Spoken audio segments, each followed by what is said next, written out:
এই মুহূর্তের বড় খবর, মুখ্যমন্ত্রীর সঙ্গে বৈঠকের পরেই পদ পেলেন শোভন চট্টোপাধ্যায়।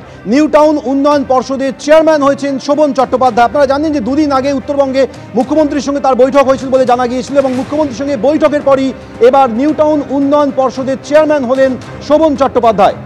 আশাবুল হোসেন বিস্তারিত বলবেন, আমাদের সঙ্গে রয়েছেন টেলিফোনে। জানাও আশাবুল। দেখো, দীর্ঘ রাজনৈতিক কার্যত নির্বাচনের পরে আবার তৃণমূলে ফের শোভন চট্টোপাধ্যায় তার পুরনো কর্মে ফিরছেন। আজকেই বিজ্ঞপ্তি জারি করে সরকারের তরফে জানিয়ে দেওয়া হয়েছে যে এনকেটি এর চেয়ারম্যান হচ্ছেন Sovan Chattopadhyay. New town Kolkata development অথরিটির চেয়ারম্যান তাকে করা হয়েছে, এই মর্মে রাজ্য সরকারের তরফে বিজ্ঞপ্তি জারি করা হয়েছে।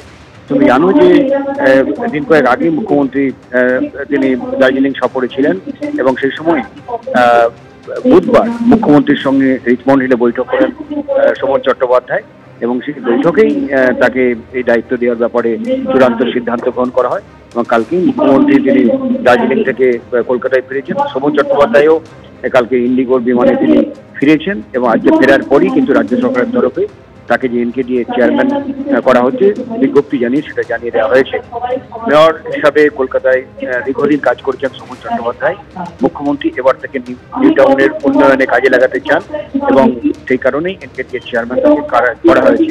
এবার এইভাবে একটা সরকারি পদ দেওয়ার মধ্য দিয়ে কিন্তু তৃণমূলে ধীরে ধীরে আবার শোভনের সেই পুরনো কর্মে ফেরার সূচনা হলো বলে মনে করা হচ্ছে।